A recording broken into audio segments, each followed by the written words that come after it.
Olá, engenheiras e engenheiros do futuro, tudo bem com vocês? No vídeo de hoje, vamos falar sobre empuxo e estabilidade.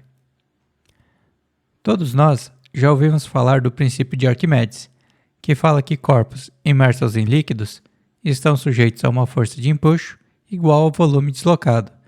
Mas de onde surge essa força? E onde essa força deve ser aplicada? Para calcular isso, tomaremos como exemplo um corpo de geometria qualquer, imerso em um fluido com densidade ρ. Nesse corpo, tomaremos um elemento de área dA, que tem uma superfície superior em H1 e uma superfície inferior em H2. Para deduzir o empuxo, partiremos que a pressão na área superior faz uma força para baixo no elemento de área, enquanto a pressão em 2 faz uma força no mesmo elemento de área para cima. Logo, a força de empuxo é menos a integral de P1 dA mais a integral de P2 dA, sendo ambas as integrais na área. Vimos no vídeo sobre estática de fluidos que a pressão pode ser definida como sendo igual à pressão ambiente mais a densidade vezes a gravidade vezes a profundidade.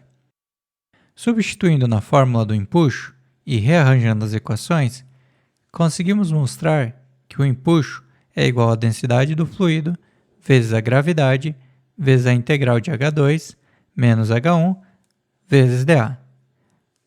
Mas esse termo na integral é o próprio diferencial de volume, visto que H2 menos H1 é o comprimento do cilindro diferencial de área dA.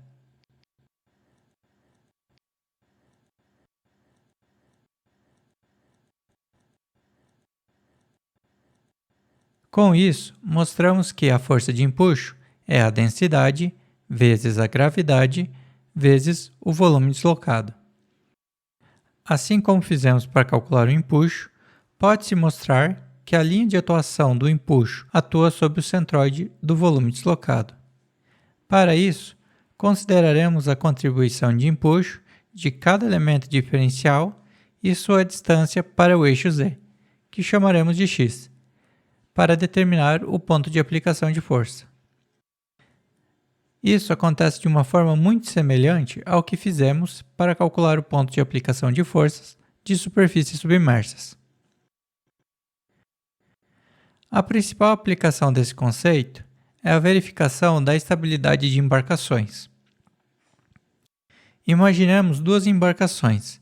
Na figura da esquerda, o centro de massa é mais baixo, enquanto no da direita, o centro de massa é mais acima. Na situação padrão, a força de empuxo está alinhada com a força-peso, então nada mais acontecerá.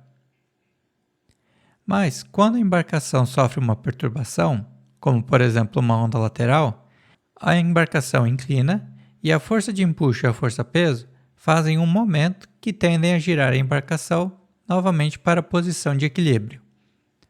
Note que como a distância entre as duas forças é maior na esquerda, esse momento tende a ser maior nessa embarcação comparado com a embarcação da direita. À medida que a inclinação do barco aumenta, teremos um ponto em que a força de empuxo e a força-peso se equilibram novamente. Nesse ponto, o ângulo de inclinação da embarcação é conhecido como ângulo de perda de estabilidade.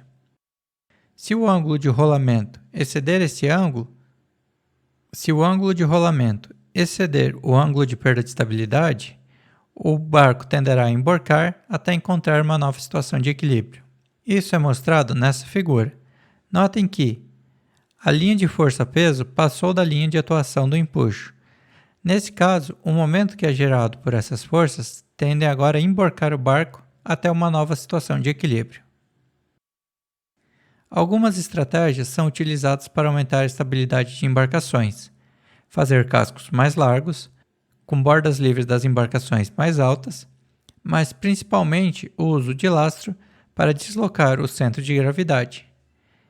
Isso era especialmente necessário quando tratamos de naus de guerra. Para compensar os pesos dos canhões de bronze, na parte alta dos navios, colocavam-se pedras nos porões para dar estabilidade a eles. Em embarcações à vela, A força aplicada pelo vento também deve ser considerada, uma vez que tenderá a fazer o ângulo de rolamento do barco ser maior naturalmente. Por isso, grandes navios à vela utilizam uma quilha pesada no fundo para aumentar sua estabilidade. Em pequenos barcos à vela, isso deve ser feito pela tripulação. Por isso, nas competições de barco à vela, vemos aquele bailado dos tripulantes durante a competição. Bom, pessoal, por esse vídeo é isso. Se gostou do vídeo, deixe o seu joinha. Se ficou com alguma dúvida ou tem alguma sugestão, pode deixar nos comentários. Muito obrigado e até a próxima!